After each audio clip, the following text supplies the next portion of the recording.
پاکستان کی نوجوان نسل بے درے اپنی توانائیاں اور وقت برباد کرنے میں مصروف ہیں. انہیں دیکھ کے ڈر لگتا ہے کہ 40 یا 50 سال بعد کا پاکستان کیسا ہوگا. جدید ٹیکنالوجی اور دریافتوں کا جو حشر پاکستانی نوجوانوں نے کیا ہے، آپ کو بھی علم ہوگا، موبائل ہو یا موٹر سائیکل، صحیح سے زیادہ غلط استعمال کے ہمارے بچے ماہر ہیں. اب ٹک ٹاک کو لے لیں، اچھے والے خاندانوں کے لڑکے لڑکیاں غلط راہوں پہ چل پڑے ہیں. پلیز اس ایشو پہ بات کریں. وقار احمد خان صاحب، آپ نے بالکل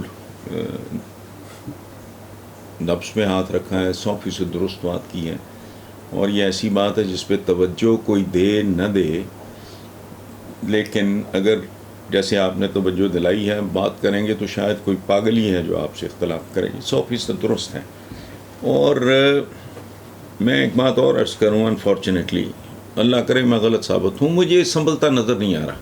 یہ سنو بالنگ شروع ہو گئی ہے، برف اوپر سے گرتی ہے، پھر برف کو لپیٹتی چلی جاتی ہے، اور ایک سٹیج آتی ہے نو بڈی کین اسٹاپ اٹ.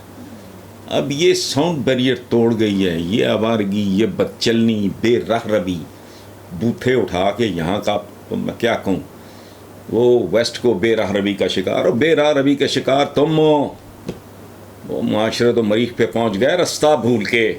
بے راہ روی ان کو چاند اور مریخ تک لے گئی، تم آئے میں تک جانے کے قابل بھی نہیں ہوں، وہ بھی دھتکار دیتے ہیں. تو یہ بڑکے مارتے ہیں. بات آپ کی 100% ٹھیک ہے، لیکن میں ایک بات سے اختلاف کروں گا وقار احمد خان صاحب، جو آپ نے کہا نا 40 یا 50 سال بعد، نہیں، صرف 20 یا 25 سال. میں یہ بھی زیادہ کہہ رہا ہوں. اس کی وجہ ہے کہ آج کل جو جن کی طرف آپ نے اشارہ کیا ہے وہ 15 20 22 24 25 26 اس رینج کا یوتھ ہے.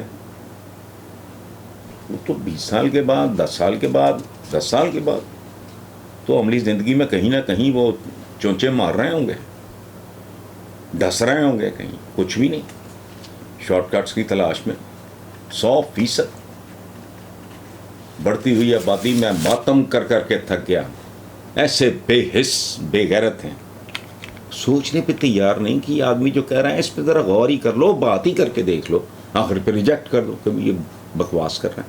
وہ بھائی تم سے یہ 22-24 کروڑ سنبھالا نہیں جا رہا، جب یہ 30-35 کروڑ ہوا تو کرو گے کیا؟ وہ بھوک ہے آزا کہیں آزا کو نہ کھا لیں. کرائم پہلے ہی دیکھو، اور ایسا کرائم ہے، کہتے جی شراب حواس میں نہیں رکھتی، نشہ یوں کرتا ہے. یہ تو ان میں سے تو کوئی نشہ ہی نہیں ہوتا. باپ اور بھائیوں کے سامنے بچیاں زیادتی، خدا کا خوف کرو. 2-2 4-4 سال کے، 5-5 سال کے بچے بچیاں محفوظ نہیں جس ملک میں، اور نام ہے اس کا اسلامی جمہوریہ پاکستان. 40-50 سال، 15-20 سال. وقار احمد خان صاحب، آپ کے خدشات میرے منہ میں خاک. دعا تو یہ کہ معجزہ ہو جائے، لیکن معجزوں کا زمانہ ہے نہیں ہے، میں نے کہیں ہوتے نہیں دیکھا. It takes time, it takes a focused mind.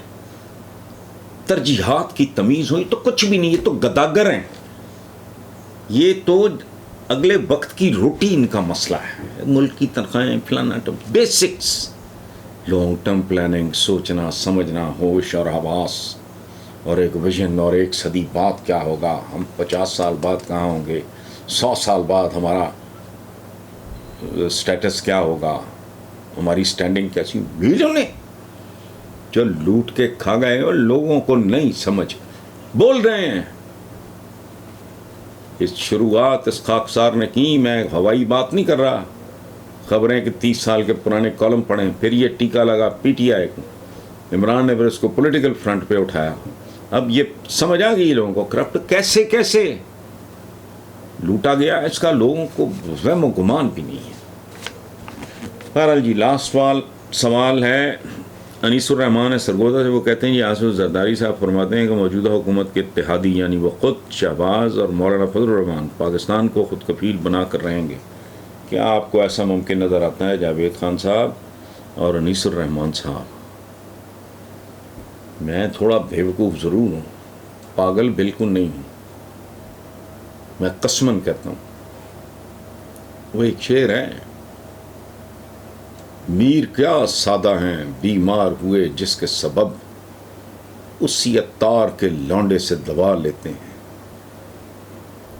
او بھائی آپ آگے آگے دیکھیے ہوتا ہے کیا.